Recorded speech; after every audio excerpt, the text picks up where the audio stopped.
नमस्कार मित्रांनो, आयुर्वेद आपल्या घरी ह्या आपल्या आवडत्या यूट्यूब चॅनलमध्ये मी आपल्या सगळ्यांचं स्वागत करते। मी डॉक्टर उषा राजपूत, आयुर्वेदाचार्य। आज आपण फंगल इन्फेक्शन ह्या विषयावर बोलणार आहोत। फंगल इन्फेक्शन मध्ये जनरली पावसाळ्याच्या दिवसात जेव्हा त्वचेवर खाज येते, त्वचेचा रंग बदलतो, त्याचबरोबर ज्या ठिकाणी फंगल इन्फेक्शन झालेले आहे त्या ठिकाणावर आग होते, ह्यासारखी लक्षणे आपल्याला दिसून येतात। त्यासाठी आयुर्वेदामध्ये काय उपचार सांगितलेले आहेत, त्याचबरोबर आपण काय पथ्य पाळले पाहिजे, काय अपथ्य पाळले पाहिजे, ह्या विषयीची जी माहिती आहे ती मी आज तुम्हाला ह्या ठिकाणी देणार आहे। सर्वप्रथम फंगल इन्फेक्शन का होतं? शरीरामध्ये वात, पित्त आणि कफ हे जे तीन दोष आहेत, ह्यांचे जर असंतुलन झाले, त्यामध्ये पित्त आणि कफ दोषाचे जर असंतुलन जास्त प्रमाणामध्ये झाले तर फंगल इन्फेक्शन होण्याचे चान्सेस जास्त असतात। त्याचबरोबर आधुनिक शास्त्रामध्ये सांगितल्याप्रमाणे डर्मॅटोफाइट्स नावाच्या जंतूमुळे हे फंगल इन्फेक्शन होण्याचे चान्सेस असतात। ह्यासाठी आयुर्वेदामध्ये काय नियम पाळण्यासाठी सांगितलेले आहे? जेव्हा आपण कपडे परिधान करतो ते नेहमी सुके आणि कोरडे असावेत। दिवसातून 2 वेळेस कपडे बदलणे आवश्यक असते। त्याचबरोबर आपला जो आहार आहे तो सुपाच्य म्हणजे पचण्यासाठी हलका ह्या स्वरूपामध्ये असणे गरजेचे आहे। ह्याचबरोबर काय करणे टाळले पाहिजे ह्या विषयीचे जे आयुर्वेदामध्ये वर्णन आहे त्यामध्ये सांगण्यात आलेलं आहे की जे घाणेरडे कपडे आहेत किंवा दमट वातावरणामुळे जे भिजलेले कपडे आहेत ते जास्त वेळ अंगावर ठेवू नयेत। त्याचबरोबर तिखट, तेलकट, मसाल्याचे जे पदार्थ आहेत ते खाणे टाळावे, आंबट पदार्थ खाणे टाळावे।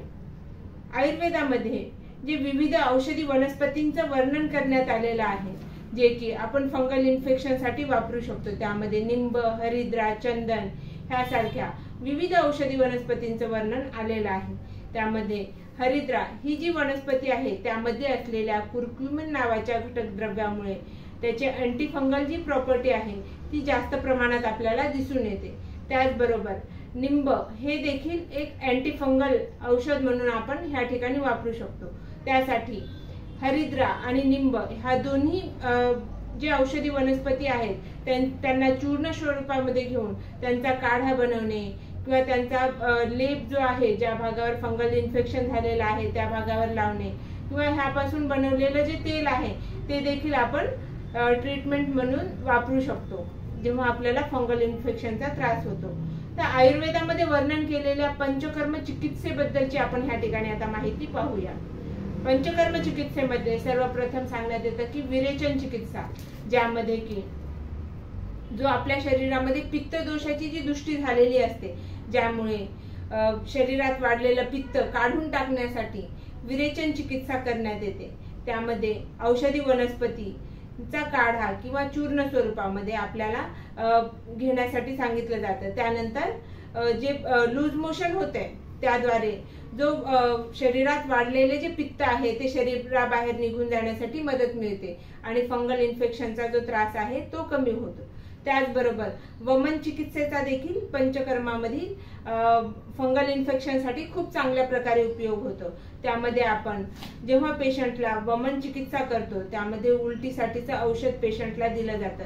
ही जी प्रक्रिया आहे ती पूर्णपणे वैद्याच्या देखरेखीखालीच करण्यात येते, कारण की ह्याचे बरेचसे साइड इफेक्ट्स सुद्धा असतात। ते टाळण्यासाठी जे वैद्यगण जे आहेत, जे आयुर्वेदिक डॉक्टर्स आहेत त्यांच्या देखरेखीखालीच ही ट्रीटमेंट आपण करतो। त्यामध्ये औषधीयुक्त काढा हा पेशंटला घेण्यासाठी सांगितला जातो आणि त्यानंतर पेशंटला उलटी होते, उलटीद्वारे जे शरीरामध्ये वाढलेलं जे कफ आहे ते बाहेर निघून जाण्यासाठी मदत मिळते आणि त्यामुळे देखील जे फंगल इन्फेक्शन जे आहे ते कमी होण्यासाठी मदत मिळते। त्याचबरोबर रक्तमोक्षण ही अतिशय गुणकारी अशी चिकित्सा जी आहे ती आपण फंगल इन्फेक्शन साठी वापरू शकतो, ज्यामध्ये शरीरात जे वाढलेलं अशुद्ध रक्त आहे ते शरीराबाहेर काढलं जातं। त्यामध्ये आपण जलोकावचरण ही चिकित्सा देखील करतो। ज्या ठिकाणी फंगल इन्फेक्शन झालेलं आहे त्या ठिकाणी ही जलोका लावली जाते आणि त्या ठिकाणच्या जी स्किन आहे त्यामध्ये असलेलं अशुद्ध रक्त ह्या ठिकाणी बाहेर काढलं जातं आणि जो स्किन इन्फेक्शन किंवा फंगल इन्फेक्शन मुळे जो होणारा त्रास आहे तो कमी होण्यासाठी मदत मिळते।